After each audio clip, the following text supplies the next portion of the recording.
Demonstration of polarization property of light by using polarimetry. Polarization is a property of transverse light wave. Transverse wave is a kind of a wave in which the direction of oscillation is perpendicular to the direction of propagation. The wave on a string is an example of a transverse wave. Light wave is also a transverse wave. However, from an ordinary light source, a light beam consists of light waves that oscillate in all angles. Light waves that oscillate in a specific direction can be obtained by the polarization of light.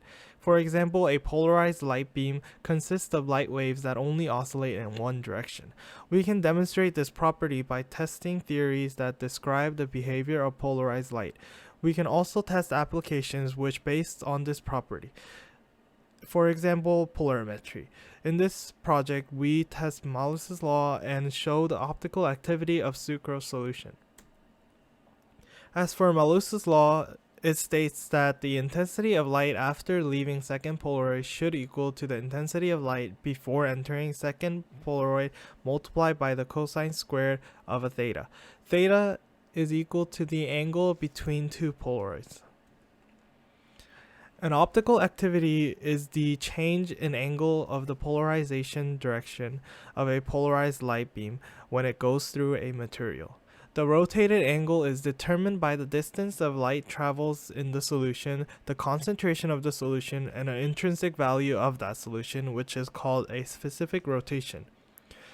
As for the specific rotation, the temperature should equal to 20 degrees Celsius and wavelength of about 633 nanometer.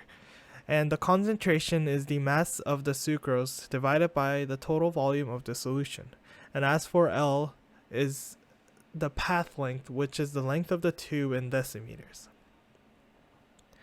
As for this project, the material used are domino and Dixie sugar, a scale, a laser, water, preferably at 20 degrees Celsius, a syringe, protractor, scissor, tape, and 3D printed instruments.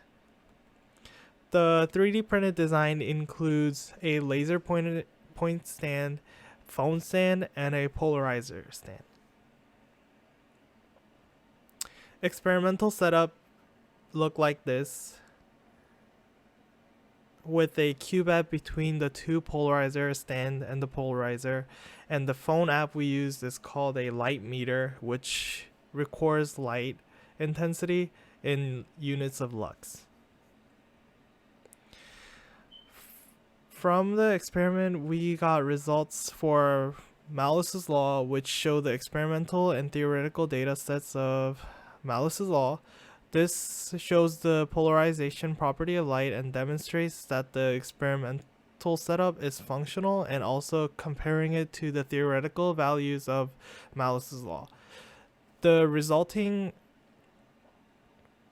data sets had a p-value of a 0.6732. As for the calculated concentrations based on optical rotation measured, the theoretical shown in blue has set concentrations, and the angle has been calculated using the specific rotation equation. The two different types of sugar has observed angles and calculated concentrations based on the observed measurements. The angle rotation changes with different sugar concentration shows the different angles observed by a set concentration of sucrose solution. The theoretical angle values differ significantly past the 2 gram per milliliter concentration. The p-values are 0.8374 and 0.9617 respectively, domino sugar and Dixie crystals.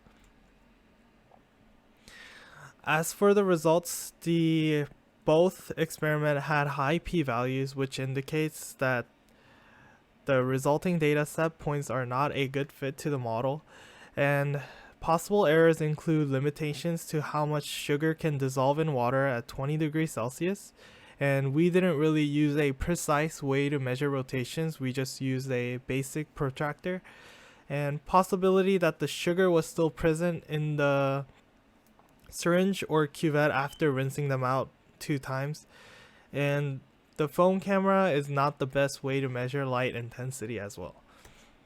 In conclusion, the experiment did produce results, but not a very accurately defined result compared to the theoretical output data.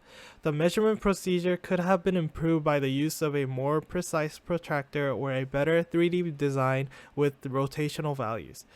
The experiment does show optical activity of sucrose solution, which does change its light propagation and its intensity. The experiment could be improved with better instruments such as using a photodiometer and chamber for solutions to stay at constant temperatures.